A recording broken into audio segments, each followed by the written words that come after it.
Lanche Kodesh Tiyunli, you should be a holy nation to me. With these words, the Torah delineates the requirements of a Jew.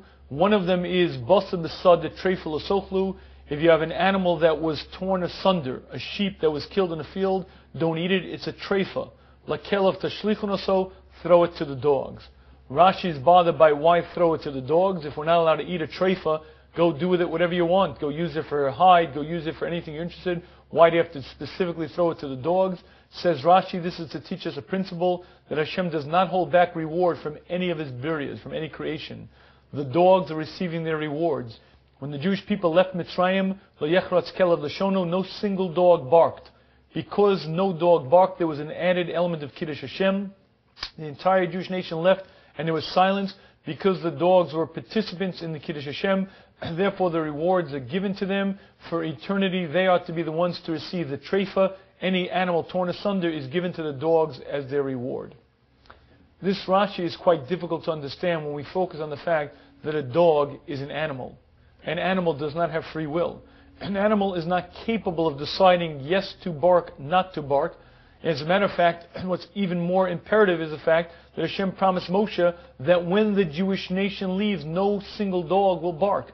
Meaning to say, it was not in the capacity of the dog to choose to bark or not to bark. It was directed by Hashem. Therefore, what possible schar, what possible reward is given to an animal who against its will did something, and there doesn't seem to be any choice, and therefore there doesn't seem to be any reward that's warranted.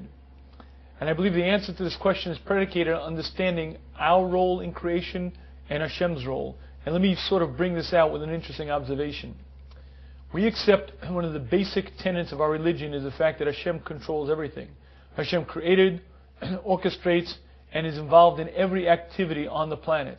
What that means to say in plain simple language is, you cannot harm me, you cannot help me. If my time is up, there's nothing that you can do to help me. If in fact it's not my time, if I was slated on the previous Rosh Hashanah to have a year of life, there is nothing that you can do to change the outcome. You are powerless. I am directly under Hashem's control. With that being said, let's ask the following philosophical question. Imagine for a moment that Ruvain pulls out a gun and shoots Shimon dead. Why can't Ruvain simply say, wait a minute, if I succeeded, doesn't that tell us quite clearly that it was the will of God? If it wasn't the will of God that Shimon should die, I never would have succeeded. So obviously Hashem wanted him to die. Why are you considering me a murderer? The answer to that question is outcomes and intentions. The outcome of that event was pre-slated. Meaning to say, if Ruvain succeeded in killing Shimon, that means on the previous Rosh Hashanah, Shimon was slated to die. But the question is how? Was he going to die by being hit by a car, by a telephone pole falling on him, or was Shimon allowed to be the one to pull the trigger on the gun?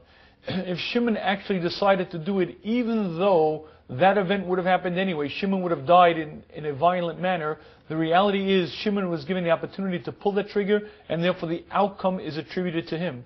Even though he was not really the determinant of the outcome, the reality is that the outcome is credited to him, because that's how Hashem allows the human being to have some control, some reward or punishment for what he does on the planet.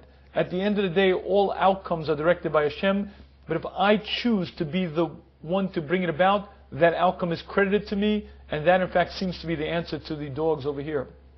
At the end of the day, through these dogs came a bigger Kiddush Hashem.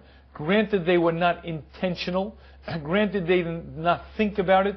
But the reality is, through them, that outcome came about, and that outcome is attributed to them. Normally, depending on your intention, will determine how much credit you're given.